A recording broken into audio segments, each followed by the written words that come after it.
Здравейте, това е пети урок от серията за програмиране на C++. В предишния урок говорех за операторите и тяхната употреба.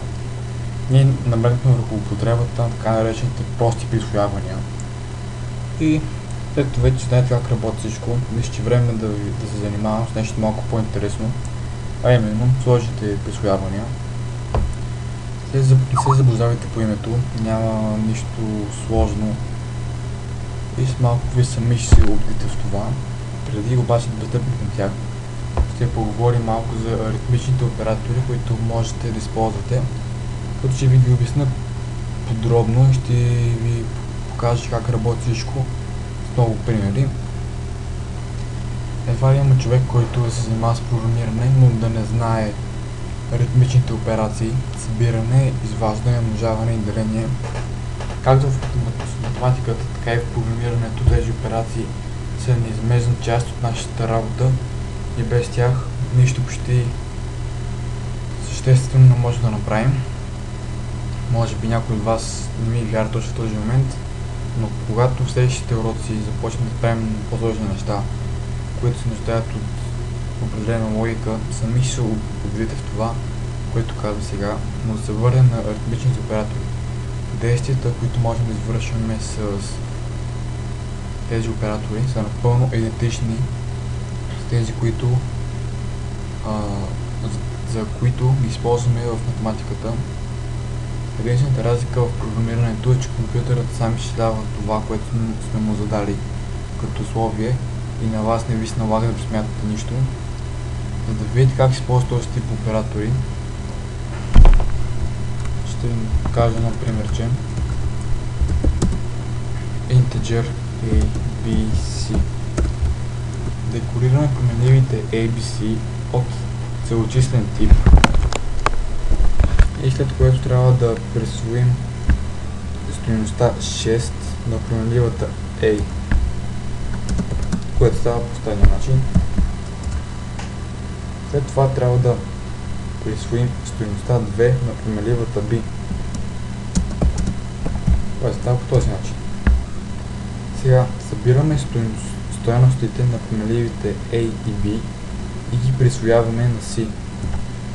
Пишеме C е равно на A плюс B и сега трябва да изведем резултата Cout по-малко и пишеме C. Това трябва да изведе резултатът 8. Сега ще ви покажа, нека да си вмъкнем библиотеката iString using namespace st int main, това е главната функция. Сте гледали миналите уроци, ще знаете за какво пишем в момента. Паузираме на програмата и отварям main. Нека да компилираме и изпълним програмата, да видим какво сме направили. Ето, извежда ни 8. Тук ще го направя на нов ред, да видите по-хубаво какво се случи. Ето, излезе на 8. Всичко това става много лесно и просто. Трябва да внимаваме единствено за това да спазваме синтаксиса и да внимаваме да не бъркаме последователността при задаването на по-сложни условия.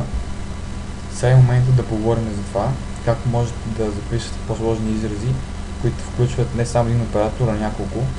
Принципът е отново същият, както в математиката. Първо се изпълнява умножението, след това делението, събирането и накрая изваждането. При използването на множество оператори в едно условие трябва много да внимавате за спазването на едно правило, на това правило. Но също така има още нещо, което трябва да запомните. Първо ще ви демонстрирам нагледно с един пример за какво говоря. След това ще ви го разясня подробно. Декорираме си променлива A от целочислен тип.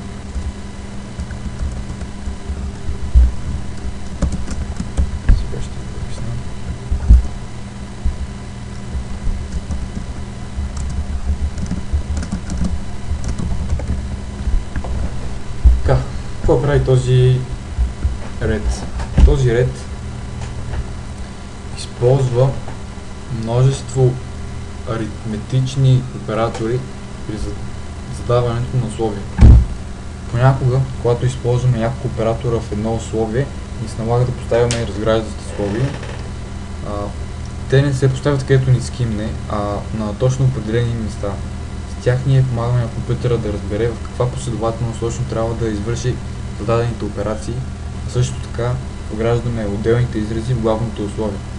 Може да изглежда малко сложно, но в действителност не е нищо трудно. Примерът, който съм дал, малко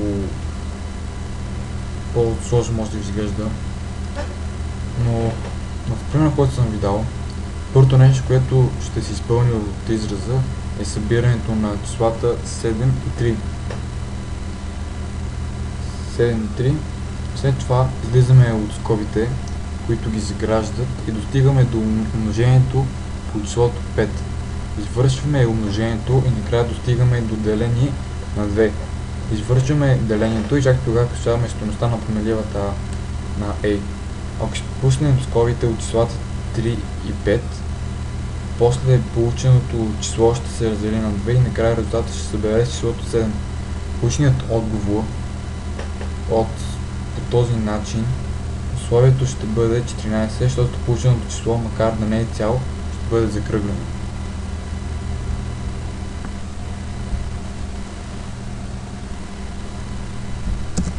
Така. Ето още един пример, за да ви се изясни всичко. Декорираме променлива A отново. Integer. 7 плюс 3 минус 1 плюс 4 примерно. По 2 cout A and line. Този ред пак използва множество аритметични оператори при задаването на условия. В този пример първо се изпълнява действието събиране между числата 7 и 3. След това се събират числата 1 и 4. От първия сбор се изважда вторият. Резултатът до тук е 5. Накрая достигаме до оператора за умножение и числото 2. Извършваме умножението и получаваме резултат 10. Няма точно за сега. Просто няколко малки особености, за които трябва да внимавате, и всичко ще работи правилно. За разлика от математиката обаче, в програмирането съществува още един оператор процент, чрез него можем да извършваме деление с остатък. Сигурно повечето от вас се питат какво точно е това и къде може да го използваме. Единствената разлика между делението с остатък и обикновеното деление е много проста. Както може би сами ще досещате, това е този вид деление, връща остатък при наличие на такъв. За какво точно иде реч? Погледнете този пример и ще разберете за какво говоря.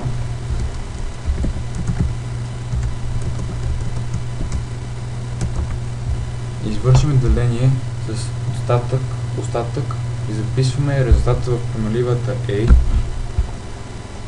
Делимо 5 и делител 2.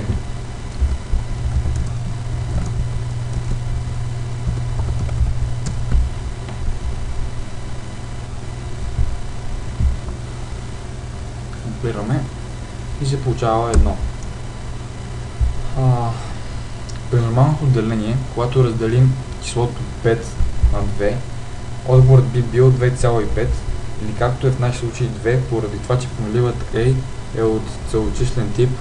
Само че при делението с остатък отговорът компютърът не връща самия резултат от делението, а нещо малко по-различно. Ако вземем числото 5 и го разделим на 2, не получаваме цялото число като отговор. В този случай компютърът взема число с една единица по-малко от 5. Това е 4. Ще се направи нов опит, числото 4 се дели на 2 и ако отговорът е цяло число, то тогава резултатът от това деление с остатък ще бъде разликата между първоначално число 5 и 4. Ето така се достига и до отговорът 1. Съществува и още един случай, който първоначалното число, например 6, се дели на друго число, например 2 или 3, и полученият резултат е цяло число. Тогава делението с остатък ще върне като отговор 0. Ето няколко примера с този вид деление, за да ви стане още по-ясно как работи всичко. Декорираме си помалива. Присвяваме стойност 69, 15. Резултатът трябва да е 9. Ето ще ви покажа.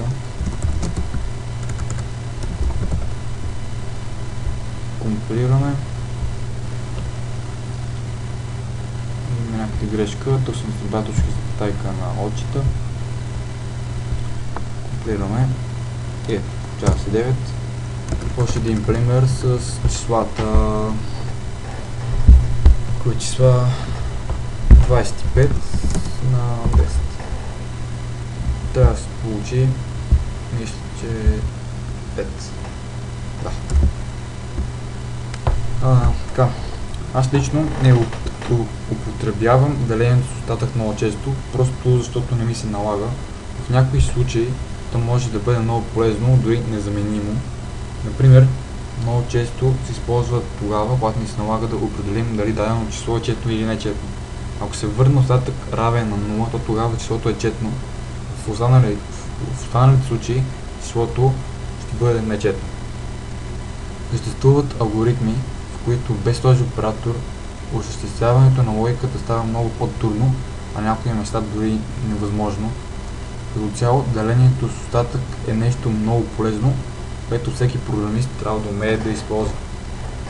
Сега, след като вече можем да извършваме както прости, така и сложни операции с аритметични оператори, дойде време да ви покажа прословутите сложни присвоявания. Понеже ние програмистите сме едно много мразливо племе, и за улеснение на работата езикът C++ ни предоставя няколко оператора, с които можем да извършваме малко по-различни от обикновените присвоявания. Когато искаме да променим стойността на една променлива чрез извършване на операцията с текущата и стойност, можем да го направим по два начина. Първият е като използваме наученото до момента. За втория ще ви покажа с малко. Декорираме си променлива A, присвояваме стойност 5 променливата A, събираме стойността на променливата A с числото I, точно е A, да. Бърках се. Събираме стойността на променливата A за числото 2. След това записваме резултата от ново в променливата A. Cout A.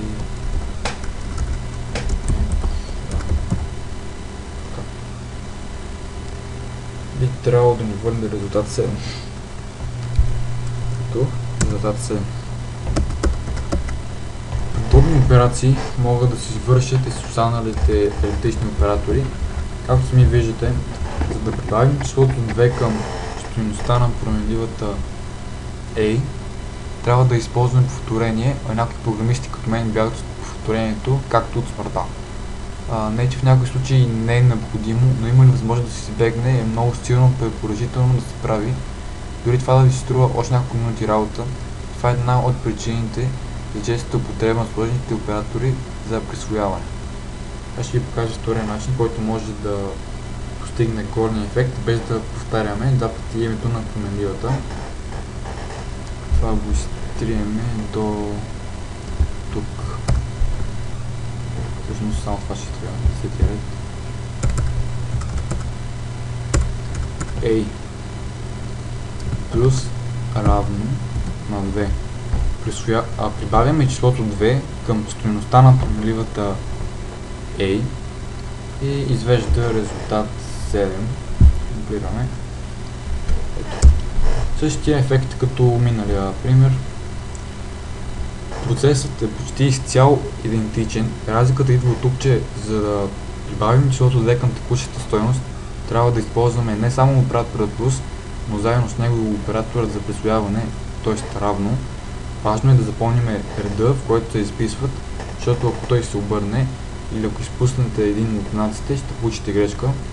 Останалите оператори, с които може да извършите този присвояване, са ето тези. Минус равно, по-равно, се случва минус равно, по-равно, деление на равно и деление с остатък или е равно. Ако все още не ви е станало напълно ясно, можете да погледнете примерите, които следват. Нека си върна там миналото.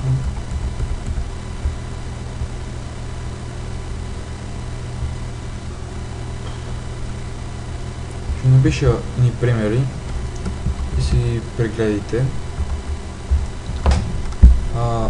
Ето това ви... Всъщност няма да е това, което ще покажа. Ето и примерите.